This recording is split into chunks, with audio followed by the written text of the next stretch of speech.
Hello and welcome to the Columbus Metropolitan Club. I'm Steve Marks, Chair of the Board of Trustees and President of Hannah News Service here in Columbus. It's great to see you all here today. We are live streamed today thanks to our live stream partners, the Columbus Dispatch and PNC. Today's forum is sponsored by Carlisle, Patchen and Murphy, and our live streaming partner is Isaac Wales. Won't you please help me thank them? We'd also like to thank those of you watching today who purchased a virtual seat. We are very, very grateful for this support and are able to continue live streaming services in large part because of you. Thank you again. Despite the pandemic, construction and new plans for development and growth of the Central City seem to go unabated. For an update on details, let's turn to our experts. Please welcome Interim Executive Director of Capital Crossroads SID, SID, Marc Conte. By phone, Principal of Urban Design and Planning at NBBJ, Megha Sinha.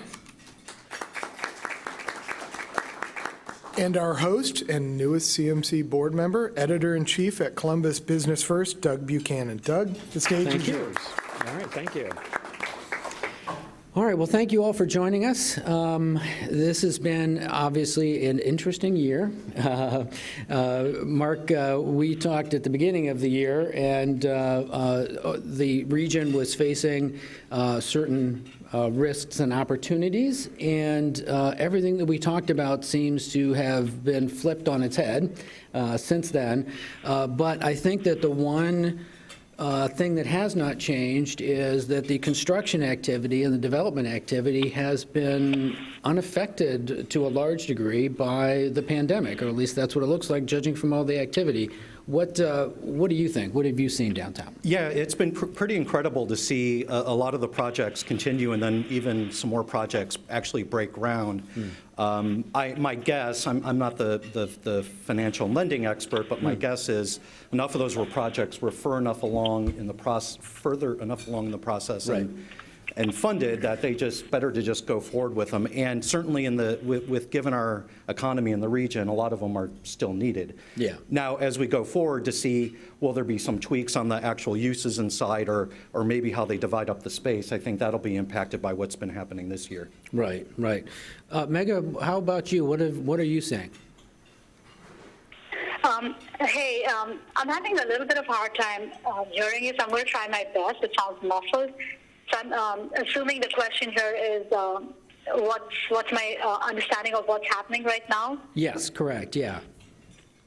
Yeah, so just kind of an overview, given my planning context, the commentary I'll share with all of you today has a little bit of a long-term view, but I will set it in the context of what's happening now. I do want to say that what we're hearing right now from developers is optimism for the year ahead. What is unknown is the year following that, as the economy changes one way or the other, and where the money is what we're going to see. There is a lot of planning going on right now in the region in general, downtown and outside, and that to us is very hopeful because when there's planning, there's going to be work following that. But have you seen, Megha, any indication that projects that were in the planning stages have been postponed or delayed, or do you expect to see that going forward?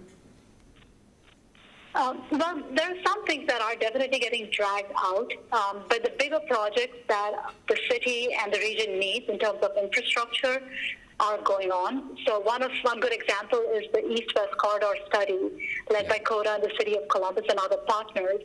I think that kind of infrastructure investment is important to unlock properties along those corridor sites, and that will have opportunity for real estate development. So yes, some things are slowing down, but there is still a lot of investment being made in our infrastructure, and we need to keep that going in the region. Marc, what about you? Have you heard of anything being delayed or significantly pushed back? No, I haven't heard that, but I'm doing a lot of internal speculating. Because certainly in the Columbus region, we're still short of housing. I think the recent estimate is for the MSA, we're short about 5,000 new housing units per year. So I see developers continuing on with housing plans, and And also trying to get creative with density. So Megha brought up the corridor study, for example. You look at some of the corridors they're looking at, like up through the northwest side, and I think what we're seeing happening at University City Shopping Center, for example, where a strip mall now has been replaced with a strip mall with 6 stories of apartments above it. Okay. I think that'll end up being a new, interesting model for a lot of sites where we could add a whole lot of density and hopefully with good design, Right. without impacting what people see as traditional single-family home neighborhoods. Right, right. Can you just briefly give us an overview about the planning study? This is the Morpsey study of the corridors? Is that what you're referring to? Yeah, they're looking at a number of corridors for high-capacity transit and also other transportation solutions to help move people better as we are expected to grow, and I can't remember the reassessments, but 500,000, million or more. Yeah, million by 2050 or something like that, 2050, yeah, right. And Megha, how about for you? For this planning study, I mean, what impact do you think that it will have on what actually gets developed? Megha? Sorry, can you repeat the question?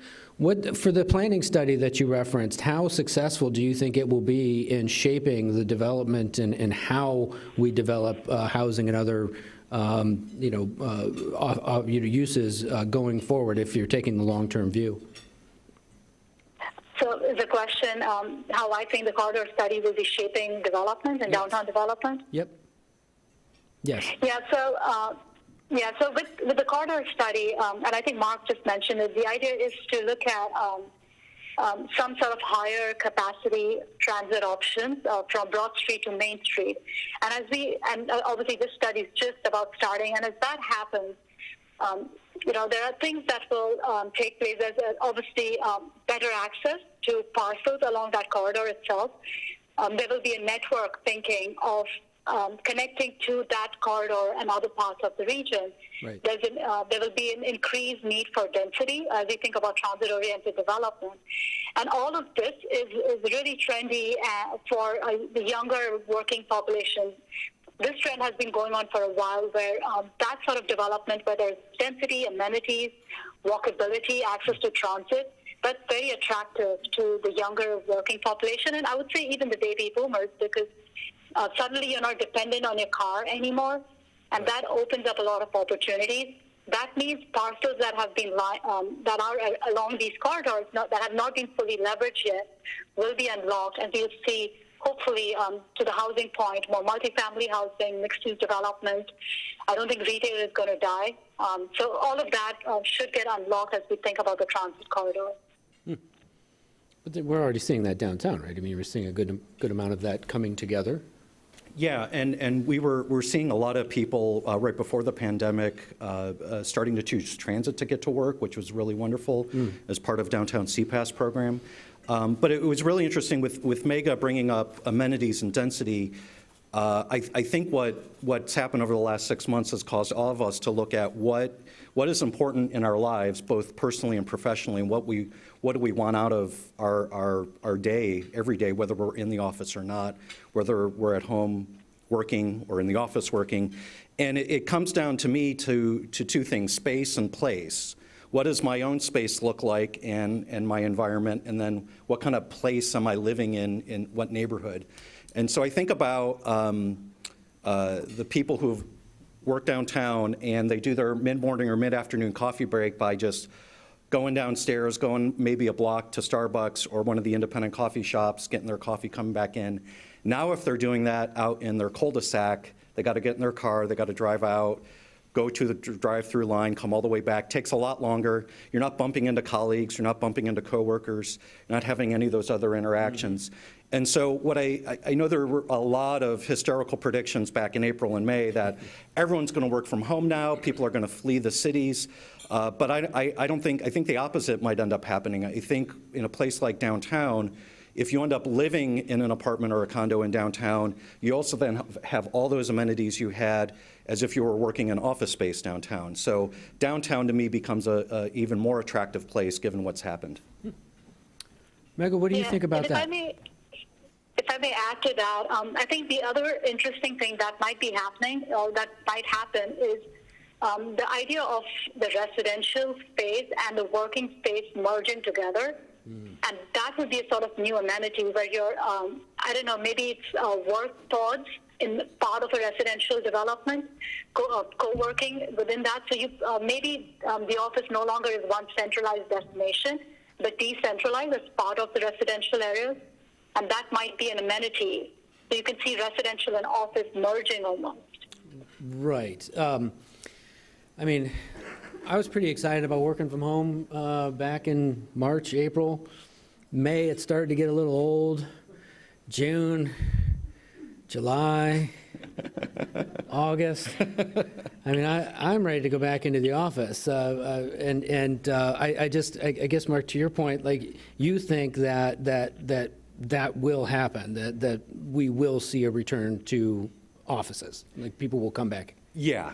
We don't know when, but I think it will happen. I am confident that, there will be a certain percentage of workers that will be allowed or told to work from home permanently, and that's going to happen. But there's a whole lot of jobs out there where the interaction you need with your coworkers just cannot be replaced enough by all the electronic communication tools we have. And I talked about, the collisions you have on the sidewalk with people you know, the information you just kind of pick up by osmosis being in the office. All of that, you can't really replace that with instant messaging and Slack and the like. And then for companies that really need a team to be creative, and I'm not just talking about your traditional creative businesses like advertising, marketing, but all teams that need to be creative, you need them in a room together at the same time quite often. Right. Yeah. But some percentage of jobs are likely to stay out, and businesses will be, even the offices that they have, the space that they have, they're going to be using it differently. Do you see it meaning like a decrease in the overall demand for office space, and at the same time we're building all of this? So how do you see that playing out? Yeah, that's a really great question, because if it ends up even being 5%, right, that's a huge number when you're talking about the amount of office space in downtown. Right now in downtown we have about, looking at my cheat sheet now, 450,000 square feet of space that's under construction, and then another 700,000 that's been announced and planned for, quite a bit, at a time when we have about 1.7 million square feet of office space vacant in downtown. Okay. So how are all these numbers going to work if all these people end up starting to work from home? What we'll continue to see, and we've seen this over the last 20 years, is repositioning of buildings. Okay. So for example, like the Levesque Tower was all office for a long time, and now is office, condo, apartments, and hotel. Yeah. You think further back, the Seneca Hotel at Broad and Grant started as a hotel, then became an office building, sat vacant for too long, and now finally is back as apartments. And so I think we'll see repositioning of some of our older stock like that, that'll take some space off the market and allow this new stuff to come on. Mm-hmm. Megha, how about you? How do you think these trends are going to affect the overall demand for office space? Yeah, so we are obviously, as Marc said, seeing that some of the, there is a decrease in demand a little bit, but office space continued to be leased during COVID. We are seeing work in the renovations of offices, because I don't think offices are going to go. They might take on a little bit of a different interior format, and we're keeping a close eye on that. The thing I wanted to point to is the bigger trend kind of at the national level. We know that corporate location projects are favoring mid-sized cities and mid-sized suburbs over larger urban centers. And one recent article from an Industry Week publication had kind of kept, and I don't know where they did some research and some surveys, and they highlight the top 10 mid-sized cities that would be strong potential candidates for these new corporate locations. And Columbus was on the list. So I think we might win out in the bigger trend where New York and other big cities are getting priced out and are not as much viable anymore. And folks are realizing the potential of mid-sized cities. Yeah, Marc and I, we were talking earlier about how there's an exodus of residential, people living in New York City and San Francisco. I mean, that was all, those cities were they were overpriced anyway. But now with COVID, you're starting to see those suburbs around those cities explode. And you don't see that happening in Columbus as far as all those residents who moved downtown suddenly deciding they did the wrong thing and heading back out. Probably not, and one of the reasons I would say is much due to the issue of supply that we have. We have a big lack of supply. There's not a whole lot of places people can start moving to. And for the person who's really looking to expand and get that single-family home, those are really in short supply. So then that becomes an affordability issue, even in a market rate level. I don't know, maybe the given our size and our population density, maybe we're just more patient. And things were really pretty bad in New York City at the beginning of the pandemic, and we never had that big initial spike like they did. Yeah, that's true. Megha, how about you? Do you see changes in how cities have residents and density in downtowns? Marc, could you repeat that question for me? I'm having a better luck in understanding you, maybe because you're closer to the microphone or something. Do you see any longer-term impact in people either being attracted to or to downtowns or going the other direction? Yeah, absolutely. So this has been a trend, obviously pre-COVID, right? Where, as I said, the millennial population and even baby boomers have been gravitating towards downtown. Right now, there is a little bit of a shift again back to the suburbs. But to me, we need to think of the health of our region as a whole. And while so I think there's going to be the back and forth. People will still come to downtown if we give them a reason to be downtown. And I talk about transit, amenities, workspaces. But other cities around our downtowns, I'm thinking, Westerville, Gehenna, Dublin, those have been positioning themselves pretty well over the last decade, trying to attract some of that population. So if they are downtown, we'll also be seeing some of that growth. So I think as a region, there might be some shifts between downtown Columbus and our suburban downtowns, but as a region as a whole, we are going to continue seeing population. We've already talked about Marc's projections, and that's being played out. We are going to be 3 million by 2050. That trend is up and coming. And so what does that mean? I know we talked a little bit about housing, but I would love for us to talk about the affordable piece of it. That's, again, a market sector where we see there is work to be done, and hopefully developers see that. Affordable housing, fair market housing is a value added.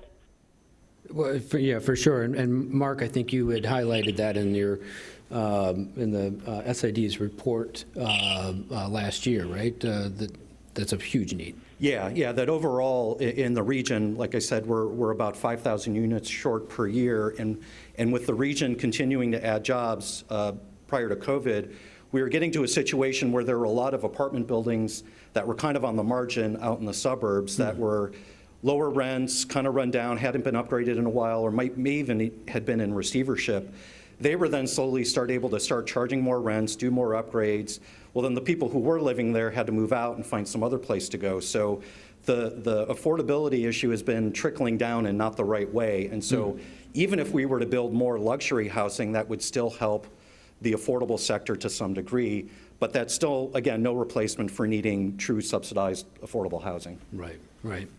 Let me ask you another question about the desirability of downtown, because after the protests over the summer, you did a survey of your members, and I believe it was a majority of them said that they were worried about staying in business long-term downtown because of the disruptions. Can you just talk about the impact of the protest on the downtown market? Well, yeah, the protests certainly had a significant impact both in property damage and with loss of business, especially to the ground floor businesses, which in downtown is mostly lunchtime and some dinner time restaurants. We surveyed a number of ways, both field surveys and electronic surveys, and the amount of damage that took place was in the millions of dollars and probably millions of dollars in loss of business. Combine that with all the uncertainty and the lack of business they were already having because of COVID, Right. put everybody, on edge. I think it was 58% of our ground floor businesses are concerned about staying in business, which is very much in line with what the Ohio Restaurant Association survey said. And so we've been working in partnership with the city to try and do something, anything that can help them. And even a 5 to 10% boost in business could mean all the difference in the world for them staying in business for the next year or two. And so thankfully, the city, a few weeks ago, of course, announced expanded outdoor dining areas into parking lots or the right-of-way. That's going to be a huge help for those restaurants that want to take advantage of it. And we're continuing to work with the city to come up with other ideas. Neither the CID, these businesses, nor the city, we've never been through any of this before. Yeah. We are trying to find our way and just get our heads together and come up with the right ideas. And did you take that survey right around the time when most of the businesses were still boarded up? Because when you drive through now, it's not nearly as bad, but I don't know if it's that improved or. Yeah, that's improved greatly. Most of the boards have come down. A lot of boards that are up are for projects that they're anticipating doing some major renovations in the next year. So they're like, well, we'll just leave them up. And then some businesses that they know they're just going to be closed for a while because of COVID, they're leaving the boards up. And some places are putting them up at night, taking them down during the day, doing a lot of work. And the boards that are up, most of them, thankfully, they've engaged artists in trying to brighten up and also continue to spread the message that the protesters were out there in the first place trying to get across to folks. Right. Megha, if you can hear me, have you seen any long-term trends from any impact from the protests on the desirability of downtown? Yeah, well, this is a question I definitely defer to Marc, and he's much closer to this.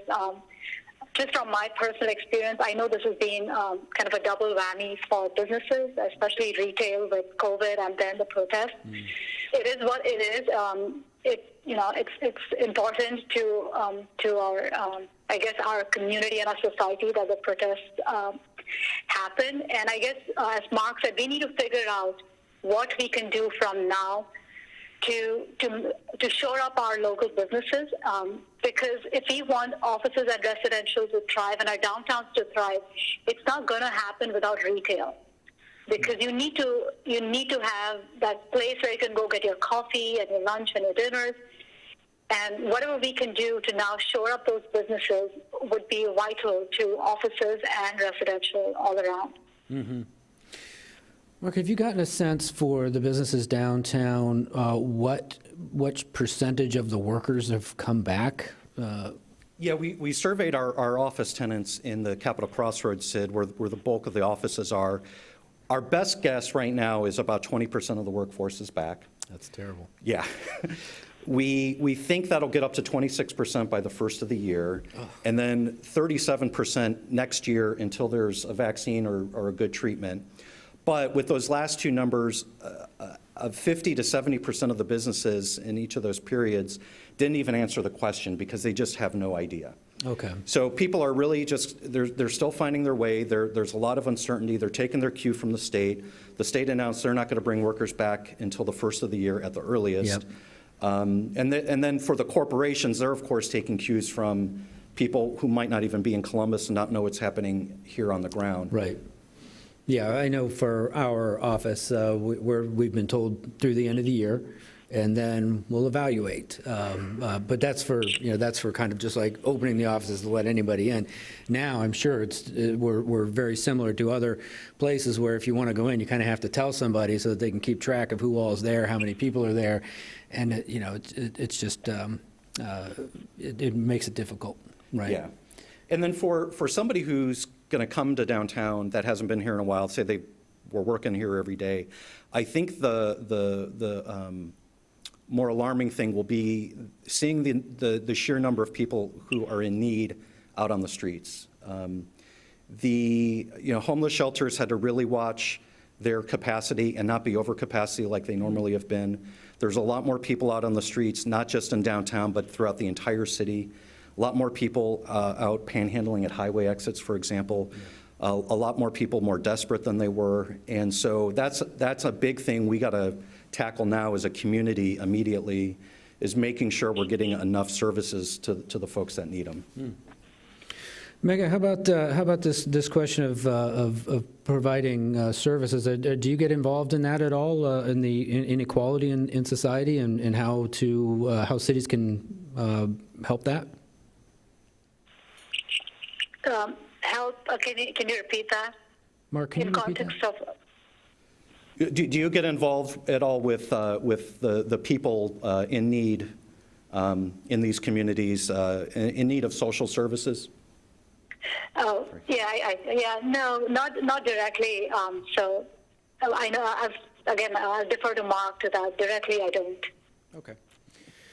Let's move to a pretty significant project that was unveiled just in the last few days, the Scioto Peninsula. I mean, it's been out there for a while, but they actually are going ahead with it. And again, 400,000. Well, that project, I think, has about 200,000 square feet of office. In the initial phase. And again, is this going to come under your SID, or is that going to be just off? Just off, outside our SID, yeah. Okay. Are people concerned? Have you heard any concerns about adding all of that capacity while this is still uncertain? Yeah, I hear that concern every time there is any new office announcement that might compete with downtown. If you look at the downtown office rental rates, they have not kept up with inflation over the last 20 years. And the Columbus market as a whole, both downtown and the suburbs, is really below a lot of other mid-sized cities and certainly larger cities. So yeah, anytime there's an announcement of new office space, it is a concern. But the Scioto Peninsula represents just a tremendous opportunity. I got to Columbus in that time period, after Central High had closed, but before COSI was there. Oh, yeah. And you just knew what an opportunity that was going to be for a great, dense urban neighborhood. So it is from that aspect, exciting to see that start. Mm-hmm. Oh, that's good. And you said there were obviously several other projects in the pipeline, and we should just continue to see them come through. If they're under construction, yes. The ones I wonder about are the ones that have been announced that wanted to include some amount of office space, and I would guess that they're probably rethinking if that office space makes sense for them, and their lenders are probably asking them that same question. Mm-hmm. So for the buildings that we're looking for to bring on a lot of office space, they're of course looking for some type of anchor tenant to then really pull the trigger on it. I'm not sure those anchor tenants are necessarily looking for that right now. But there's still a tremendous opportunity for more housing development downtown. Certainly. Right now, we're probably at about 9,600 residents. Back in 1950, we were closer to 30,000 residents, so we have lots of room to grow for that. Yeah, and there's obviously still plenty of surface parking lots and buildings to be repurposed. I mean, it's good to see the activity, but as Megha pointed out, you obviously need to have that affordable aspect to it. Are you hopeful with what you have seen so far proposed that will not only add, all just sheer numbers of housing units, but actually affordable housing units, specifically downtown? Yeah, we still need that on a continual basis. As we add more market rate, we are going to need more affordable. We will need more subsidized affordable, especially. We've had these projects every 4 or 5 years that pop up, Commons at Grant, Commons at Buckingham, Hawthorne Grove. And if we could just keep getting some of these coming up every few years, that'll help keep things even. Downtown, given all the other projects it's had, historically, has had a lot of subsidized housing units and low-income and affordable housing units. And so it's only been recently that we've started to even that out, but we just got to make sure we keep that even. But as I always say, we got to make sure we keep every neighborhood even. It's the responsibility of every neighborhood and every community in this region to have good, affordable, and safe housing. Mm-hmm. Yeah, but it is one thing to say that, and you were on a commission for a while, yeah. And it's another one to still get these projects approved, get them in, and there's always that creative tension. I don't know between the commissions and the developers. How do the commissions play a role in this? Well, with the commission I served on, it was a historic review commission, so if it met those design guidelines, Yeah. great. We didn't really care too much about density and things of that nature, and use, the actual use really wasn't part of our jurisdiction. But you bring up a good point, and this impacts both the affordable, true affordable housing, like subsidized affordable housing, but every type of housing, and tends to make housing more expensive, is the sheer number of zoning variances and changes you might have to go through to get something approved in a community. And a good example is in a lot of our urban neighborhoods, they're still zoned under a conventional suburban-style zoning code. So if you wanted to put up a garage with a carriage house above it and just have all these individuals just start adding all these apartments throughout your community, in your neighborhood, you have to get a whole lot of variances in order to make that happen, because you have side yard, rear yard setbacks, all these things. But if you have a green field, sometimes it's just a lot easier and it's a lot quicker. It just depends on the community. And that ends up driving the costs. Another big thing that's always driven up costs, especially downtown, is having to provide warehousing for automobiles. And so if we could become more urban, if people could walk and bike more, and use all these other alternatives that have popped up like scooters, and get our car usage way down, we could use this space for people instead of cars. Right.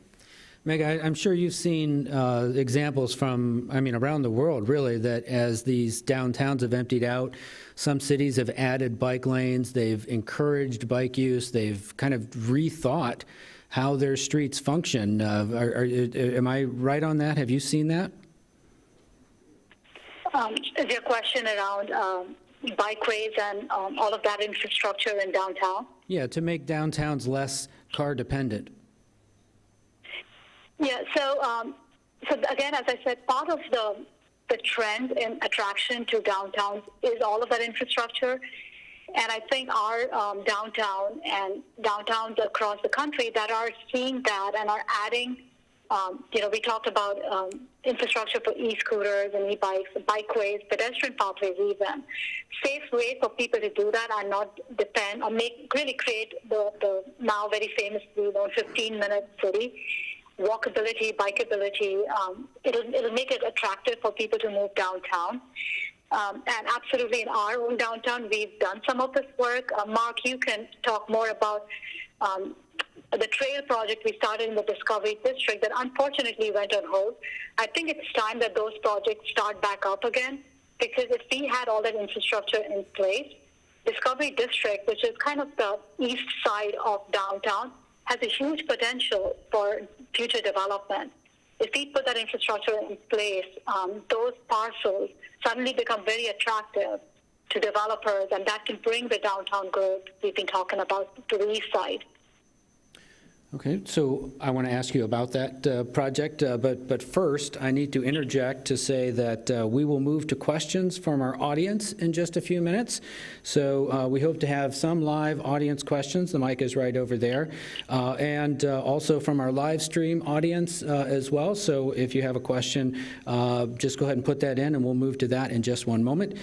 So Marc, how about that? What was she referencing in the Discovery District? So in the Discovery District really has sort of an unparalleled collection of arts, cultural, and educational institutions, all packed into one neighborhood. But the problem is when you go to one place like the library, you don't realize from the setting just how close the museum's going to be. And so if you want to do these multiple trips, you tend to park one place, go there, get in your car, go to the other place. We wanted to create what Megha called the Discovery Trail, and do more pedestrian amenities to connect all of these different attractions, get you out of your car, get you walking around more, get more interaction of all the people who are in that neighborhood. We ran into funding issues in the beginning, and now we have some other issues to deal with right now. But yeah, we do long-term want to continue all those great placemaking activities. And one of the big barriers in downtown, of course, is Broad Street. That old saying, when you build for cars, you get cars, that's Broad Street. And if we could remake Broad Street and remake the connections across Broad Street for people, we'll see more people. Yeah, kind of like, they did it on Nationwide Boulevard, and that transformed Nationwide Boulevard. I mean, that is a completely different experience as a pedestrian, as I often was walking around there. Okay, so it is CMC's tradition to take audience questions. Jane Scott, CMC's president, is curating questions from the live stream audience. She's right there. If you are in our audience, please remember to keep your microphone time to the question, and we thank you for avoiding editorial comments. Jane, All right. what is our first question? Well, Eric Brown asks, is there any prospect for truly affordable housing for those with very limited resources, not just by the definition of affordable housing, but for the truly poor to afford? So right now, I would say no. I don't know of any projects, but that's again where other organizations like National Church Residences have come in with Commons at Grant, Commons at Buckingham, and I know the one issue with those projects has always been cobbling together all these sources of funding just to get one project off the ground, and they're doing this all over the region, all over the country. So I'm hoping they continue to work on that, and I think some more of those projects would be welcome. That has been a huge topic as we've delved deeper into affordable housing, though, is that, when you talk about something being affordable, being 80% of the, the poverty level, but when you actually back out the numbers, the wage that you're earning to even get to that point, I mean, it's still very, very difficult for somebody at that salary level to afford even a basic apartment. So, to the questioner, I think we're going to need to see everything else fill in above them before it gets down there, because I think we have an affordability issue even with what we're calling affordable right now. So. Anyway, did you have another question? Well, I'll throw in a question for myself.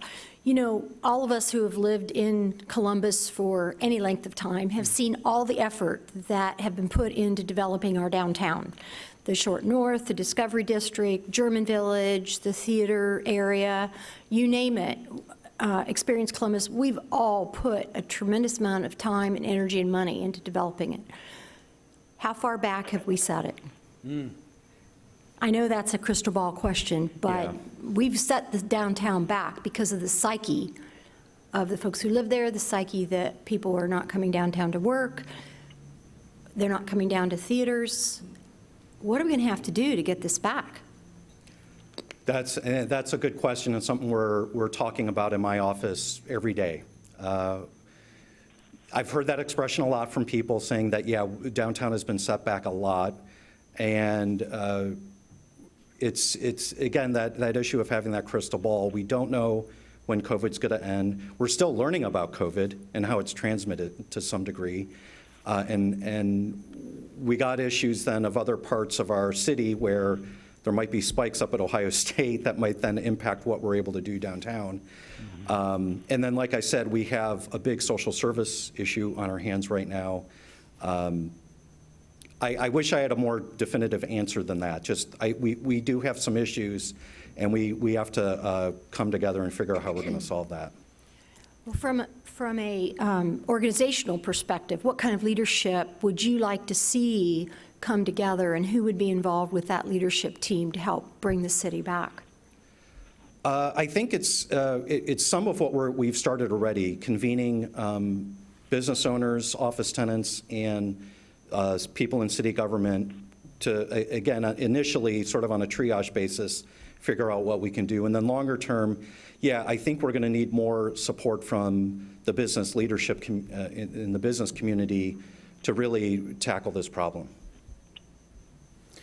I'll tell you what, I mean, I don't know how far we've set it back, but I continue to be optimistic that we're going to spring back once the virus gets under control. I think it's going to be a very rapid restocking of downtown, I guess, with the workers and the amenities, and hopefully all the business, hopefully there'll be some surviving retailers and restaurants and whatnot. But I mean, if you just think about it in your own lives, why do you live in Columbus? Well, you live in Columbus because there's a lot of great, fun things to do, and as soon as we can get back to doing them safely, I think people are going to be desperate to go back out there. That's just my 2 cents. And one set of data I was actually looking at this morning. Apple puts out these mobility trend graphs for a lot of cities. They take a look at how many people are using Apple Maps to do a route, either walking, biking, transit, or driving. And I took a look at the cities, or not the cities, but the countries they're tracking. It's about 27 countries. Half of those countries, their transit usage is already back up to 95% or higher, whereas Columbus, it's I think down 20%, because there's been a lot of concern about how many people are really going to, in the United States, go back to transit. Aren't they going to be scared of it? And you look in other countries and places that have dealt with these types of pandemics before, transit usage has bounced back, transit usage is fine, it's completely safe, and it is here in Columbus. I just bring that up as an indicator about how quickly things really can spring back. Yeah, I think so. Once we get this under control. Yeah, good point. Okay, sir, go ahead. Hi, I'm Lee Martin with Rimkus Consulting Group. I had two quick questions or concerns about development generally. One is the fact that we see a lot of apartments shoehorned into residential areas that put stress on roads and other infrastructure elements. Some of those have flaming torch identification signage. Apparently, we're not melting the polar ice fast enough. That's kind of a separate issue. But then the second big issue is infrastructure development, and I think scooters and bikes are great, but the weather in Columbus most of the year is pretty crummy, and I think at some point we're going to need light rail or something like that, trolleys like they used to have in Columbus, or interurban rail or something like that. So I just wondered what the panel thought of those. I'm all for light rail. Yeah, and what Megha brought up about the corridor study, that's really where that's going to come from. We have the need and the for light rail and bus rapid transit now. If it's built, people will ride it. We know that's true. The studies over the last 30 years have borne that out, as well as every other community in this country that's added light rail, either as something new or as an addition to what they had. The traffic issues regionally, they're only going to get worse as we add people.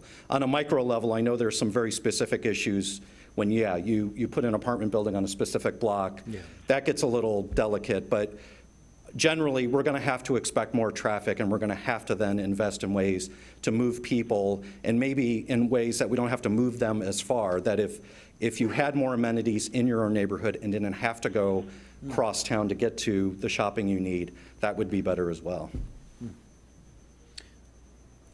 Megha, any thoughts on that? No, I think what Marc said sounds good. And I'm obviously trying to hear in and out of these conversations, but with the mobility work on transit, I think light rail or not, we have to solve a bigger transit issue, because the value of our mid-sized city is going to be in connecting our urban Columbus downtown with with kind of the broader region. And an efficient, equitable way of doing it is really transit, whether it's light rail or not, doesn't matter. And I think our CODA is doing a great job. We need to build on the transit network even more efficiently, even more mindfully, so that we can provide opportunities across the region to all of us. And that, I think, will make a stronger downtown. Yeah, agreed. Okay, you have a question? Hi, I'm Trent Smith with the Franklinton Board of Trade. And Marc, you touched on this in some of your earlier comments about the need for density, but some of the challenges with variances and zoning and all the headaches that go with trying to make that happen. There's been a lot of talk, especially recently, around the idea of housing folks who are in desperate need with clusters of tiny homes. And I know that those are something that the city so far has not really been interested in looking at, but realizing the gap for affordable housing and where it is today, and the fact that it's probably going to widen, do you think, and I would be interested in Megha's response as well, do you think tiny homes have a future in Columbus, Ohio? Yes. I would say I think all of these things do. It's what's the proposal? What are the details? Where are they going to be? How are they managed? What do they look like? All of those things that go into any development decision. Okay. Sharon, what do you mean by tiny homes exactly? There's a prototype that a homeless advocate organization built out on the hilltop yeah. It's like, 250 square feet. It's literally like walking into a large walk-in closet. Yeah. Where there is I forget the name of the beds that fold off the wall. Murphy bed. A Murphy bed. Murphy beds, yeah. They have a Murphy bed, they have a tiny little sink, they have a battery backup, and they have solar power on the roof so Okay. that they can provide heat. So they're very economical for folks who are just desperately in need of a shelter. Right. And some of the ideas that I've heard around creating these clusters of tiny home communities is that services would also be provided within that context to help these folks kind of get into a better situation so that they can move out of that and into a better living environment.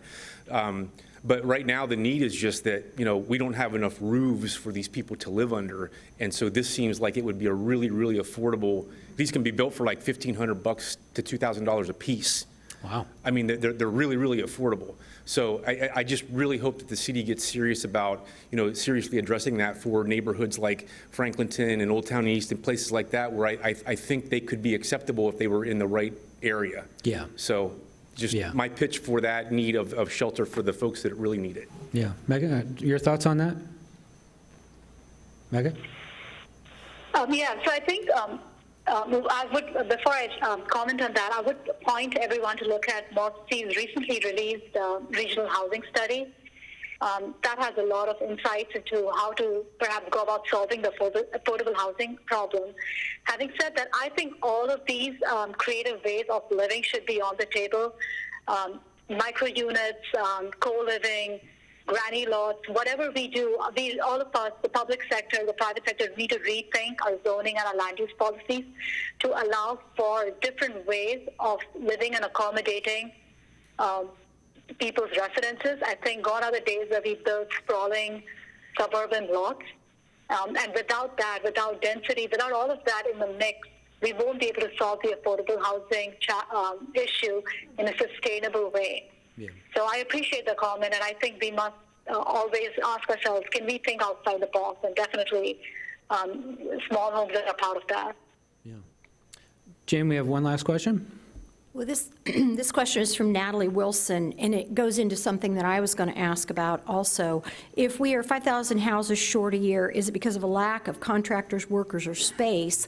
And Doug, at your power breakfast, that Columbus Business First, there was quite a long conversation about zoning issues and the need for a major overhaul of all of our zoning laws, not just in Columbus, but in the region, that are adding costs, driving workers away, making developers have to pay so much more, which there again goes against the whole affordable housing equation. Why are we so short of housing, and what are we doing as a region to improve our zoning laws so that it can be more friendly to developers and to housing? Do you want to take that, or? I'll have you start. Well, I mean, what we have heard, and you're right, that Columbus is starting on an overhaul of the entire zoning code, but I haven't heard how that's coming along, but it's not going to be anything quick. I mean, this is a contentious process, but the fact is that Columbus recognizes the need, they recognize the trends, and so I think it's great that they're doing this. What we keep hearing from the builders and the developers is that we're sitting here in downtown Columbus talking about this over and over and over again, and the conversation sort of seems to be getting out to the suburbs, but not nearly with the urgency that we're seeing it. Because to Trent's question, we need tiny houses. We need we need all kinds of housing. We need all kinds of housing. We need to put it everywhere. And if you're a builder and you want to go to one of the suburbs, you're still going to hit up against those walls that you've been hitting up, for 30, 40 years. Am I wrong on that, Marc? No, and unfortunately, we've had bad projects. We've had ugly, dense projects. And so if you're a community and somebody comes in and says, yeah, I want to build this 5-story apartment building, and you're thinking of that ugly one, right, that's going to hurt you. So a lot of it is better design as well, and making sure that the design is really fitting in with that community. Okay. Excellent. I hope you enjoyed today's forum. I know I certainly did.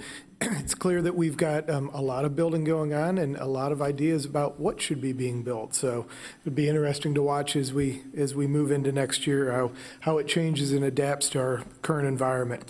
Next week, September 23rd, is CMC's annual meeting, Intrinsic Bias, Rebooting Your Biased Brain. It features authors Vincent Brown and Dr. Janet Reed, presented in partnership with the Central Ohio Diversity Consortium. This discussion will be a must-see TV. Please don't miss it. Thanks to our sponsors, Carlisle, Patchen, and Murphy, our live streaming sponsor, Isaac Wiles, live stream partners, PNC and the Columbus Dispatch, and to our online virtual seat patrons, thank you. A special thanks to our speakers, Marc Conte, Megha Sinha, and Doug Buchanan.